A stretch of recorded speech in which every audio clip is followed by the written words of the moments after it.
Thank you very much, and I would like also to thank the organizers for inviting me here to really share some thoughts on, an exciting manuscript that I discovered recently, and really, it's part of this. What I'm presenting is part of a broader project. It's a book project that's looking at anti-blackness, prejudice in the Arab societies or Arab civilizations, and starting really from the pre-modern period going to up to the present. But I'm presenting here is really just an aspect of that broader project. So I would like to start with, like I said, that's the origin of the project. This is really part of a booming body of literature that's looking at the questions of race and racial ideology. Some of our esteemed panelists have written extensively on this, and this is contributing to that. And I'm using this, this manuscript in Hassaniya. So you have heard of Mauritania. Hassaniya is the dominant language spoken in Mauritania. It's the dialects spoken by the Bizans, so I'll be focusing a lot on the Byzance community. And really this speaks to the theme of the conference, is how to use dialects, Arabic dialects, or African dialects to study the question of race and racial ideologies. And looking out also at the Ajami and possibly Ajami literature, produced in Africa. I want to give some background for people who are not familiar with Mauritania.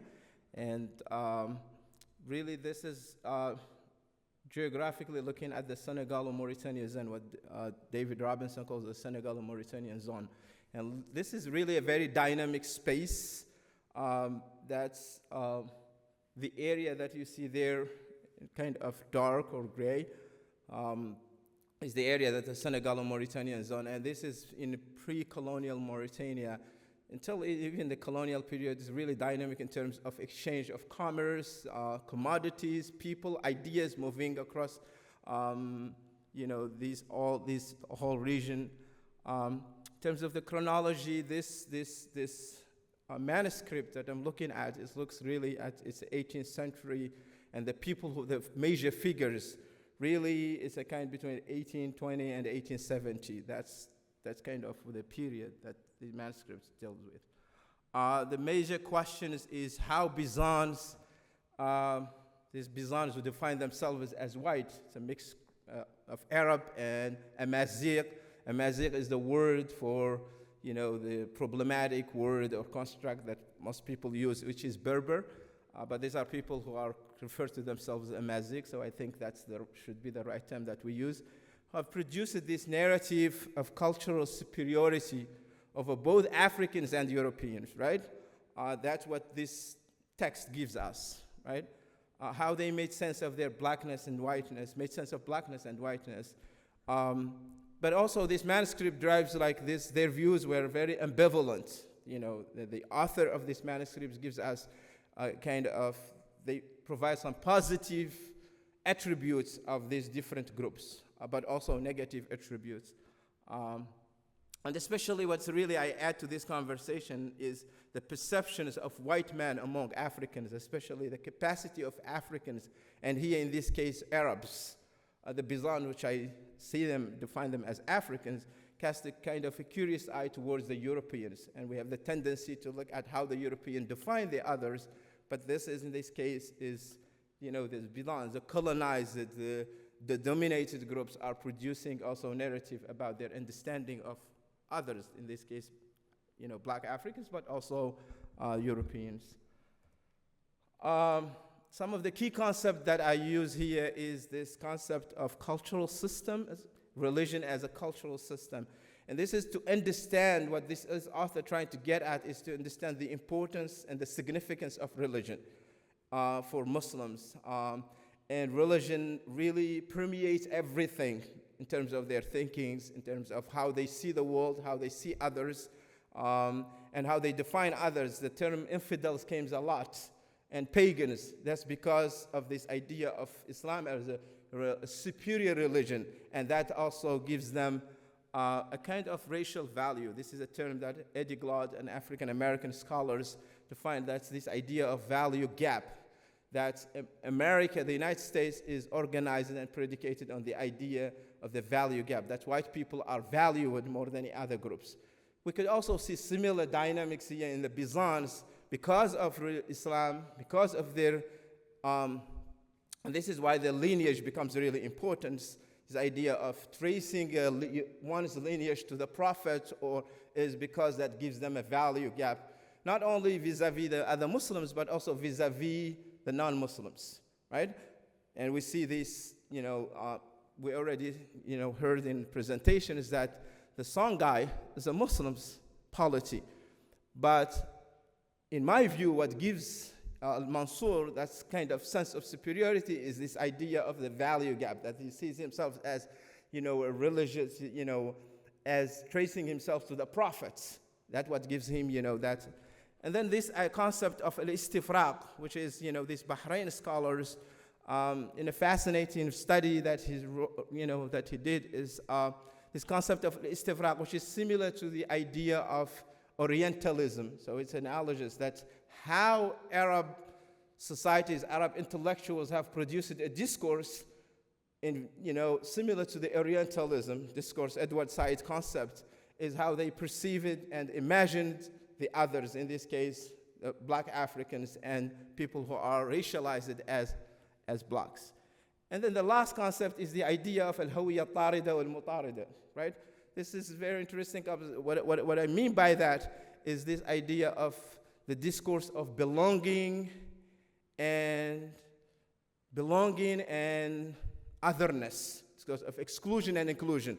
That you see that Muslims, that the Arabs, the privileged Muslims, in this case the Arabs, they see themselves as,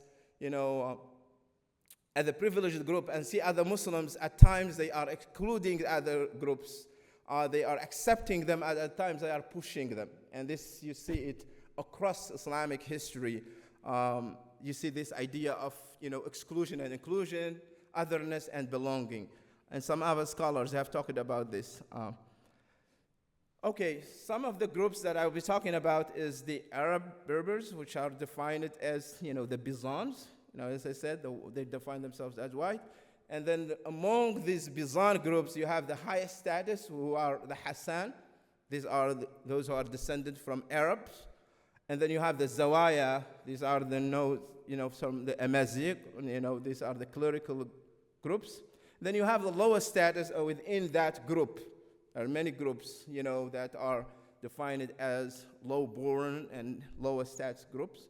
I would not be talking about most of these lowest status groups, because the author of this manuscript does not talk about them. And then you have the term Nasara that comes in this concept. Most people are familiar with the term Nasara, but I want to just add that the Nasara is also a loaded term, because the Nasara in this context is used only, even Black Africans, a lot of them are Christians, but they're not seen as a Nasara. The Nasara is only applied to white Europeans. Those are called either, even today in the discourse, they're not referred to them as Christian, as the term Nasara is not applied to Black Africans. It's applied only to Europeans or white Westerners. And today it's applied to all white Westerners, regardless of their religious affiliations. And then you have some terminologies. We have seen the term Sudan, which is really, came up a lot. But I want to add that the term Sudan in this Mauritanian context is not to refer to the people of Africa, south of the Sahara. The term Sudan applies to these Haratini groups, whom I work a lot on, and I write in a book on them. But the term Lukwar is the term that is applied to the people we think of as people of south of the Sahara. Okay, so what's this manuscript? This manuscript is called Murug al-Harf, and Murug al-Harf is in Hassaniya, means something that is unconventional, something that is unusual, and the author of it calls this manuscript Murug al-Harf. unconventional and usually in the way he's writing and in terms of the topic and the subject that he's writing about. That's and it's really a very, shall I say, it's a very kaleidoscopic document that provides really interesting perspective on the 19th century Saharan society. It talks about different ethnic groups. It talks about trade. It talks about commerce. It talks about, it's like 93 pages manuscript written in Hassaniya, which is and this is considered to be the oldest surviving manuscript in Hassaniya language. How did this document was produced and its connection to the Europeans? This figure here played a major role in it. This is David Boila, and he is a mixed race French. He was born in Saint Louis in Senegal, and his father is a French. His mother is a Signor, she's a local African woman, and he was the one who, I should say that the manuscript is housed in La Bibliothèque Française. La Bibliothèque is housed in the French library, and it's available on BNF for and it's he's the one who collected it. He was known as a kind of a manuscript collector, manuscript assembler, and he is the one who produced it, who collected it. He did not write it. Relying on African intermediaries, some of the groups that I will be talking about here. And he's from Saint Louis. This is a map of Saint Louis. That's where he was born, and that's where he was active in 19th century. He also wrote this, this document. He's very famous for this document that he wrote. He's very famous. Can you all hear me? He's very famous for this document that he wrote. That is, widely disseminated and widely available. But he did not write this. He was working for La Société de Géographie. It's one of the oldest, if it's not the oldest, association that supported a lot of research, a lot of missionaries, a lot of expeditions. Bruce talked about René Caillé.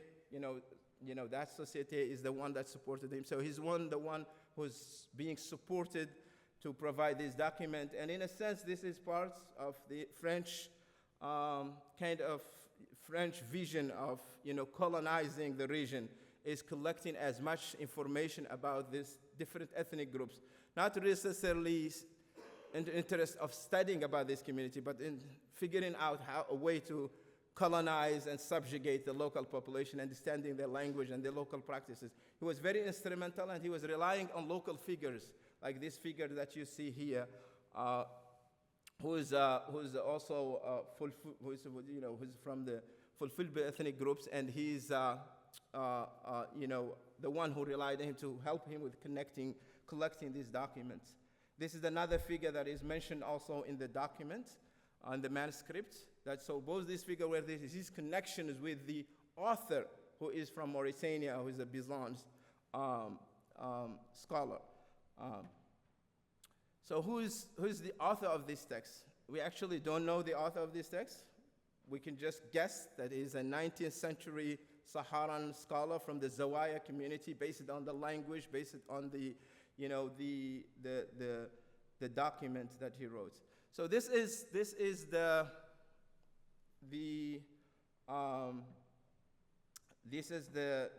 like I said, the document provides really, a wealth of information, even talking about different prophets and different, talk about Jesus, talk about Moses, so it's really very rich in terms of the information that it provides for us.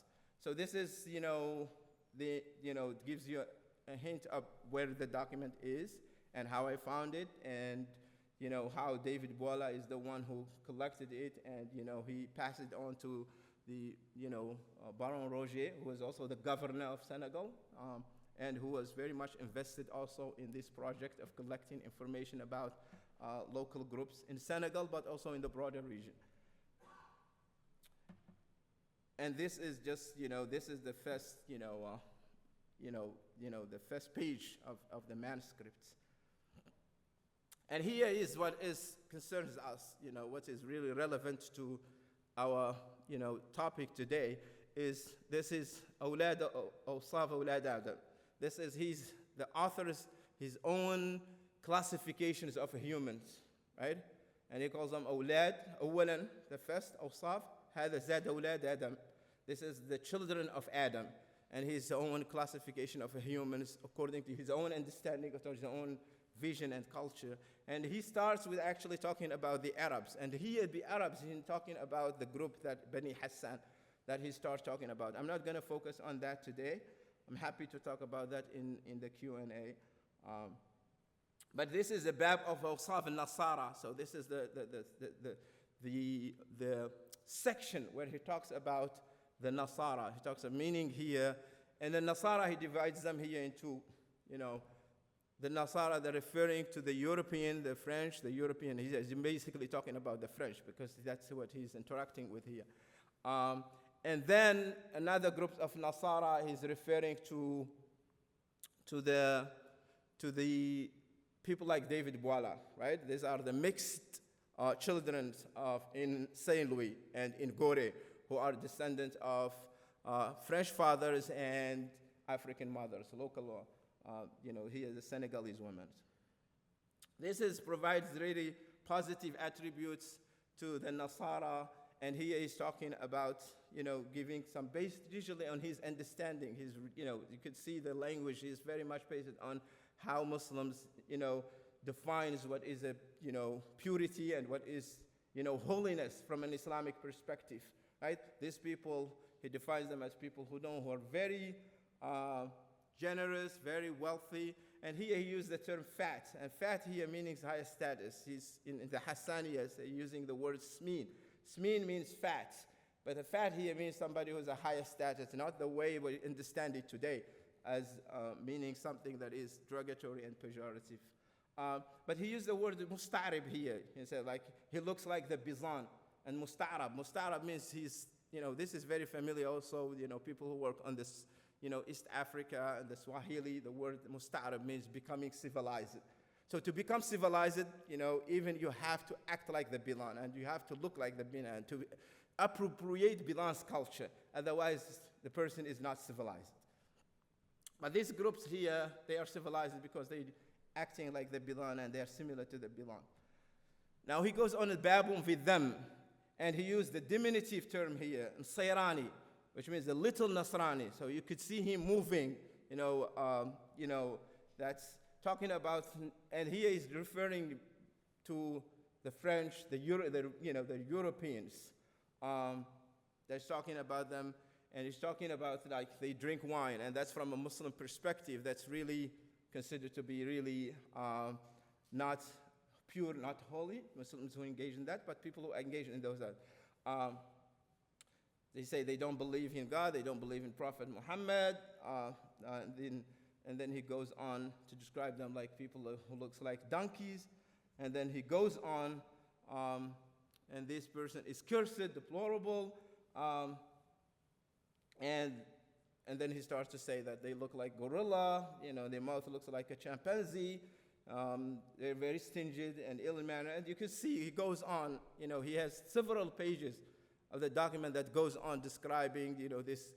And here you could see that he's using the word he, but he's referring to a whole group of people, using the term he, but hada, which could mean in Hassaniya both singular and plural, right? So he's not really talking about one specific individual, he's talking about a whole group, which is here referring to the French European.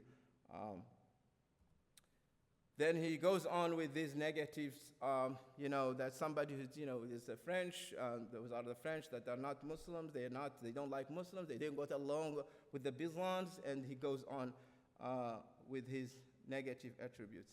And then he switched, and he goes to Babun with Sudan, right? Talking about we already talked about the word Sudan and what it means.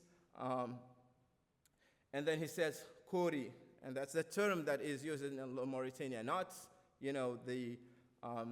and he is talking about, positive attributes again, talking about that type of, blacks that he's familiar with, that he knows, and some of them he described as somebody who is learned, who's very wealthy and very rich, and all of that kind of attributes that he goes on to describe. Then he goes on with the positive attributes for the Qari is somebody who has authority, is freed, because you have to understand that this slavery is very prevalent at the time. So the people who are noble and free, and it goes on with all these descriptions. But then he switched, and then he said, Qari, this is a negative attribute. And again, somebody who doesn't know about God's existence, is a praying or fast, steals, his belly is fat, his mouth is big, his teeth are big and red. It goes on with the negative attributes. Somebody who's despicable, sucker and bloodsucker, and he used the word here. It's very important, the word that he utilized here is he used the word magic. And we know magic is associated with when the Byzantines, Aaron Pettigrew just, wrote a book. It's on this, it's in this question of magic and how magic is also connected, the use of magic and, witchcraft associated also with race, especially in this concept when people, the Byzantines saying that somebody from the Sudan or a black person is practicing magic, that means they are not, even if they are, and he's talking here about Muslims, he's referring to them that people who are not really, they are lax in their religion, they are not practicing Islam, they are not, very religious. And this goes on, which feeds into, the Orientalist thinking. And, Paul Marty is the one who is leading in this Islam Noir and Islam Blanc, which is, black Islam and white Islam. So in this origin, has root in this here. How much time do I have? I'll give you a couple more minutes. Okay, I'm almost done.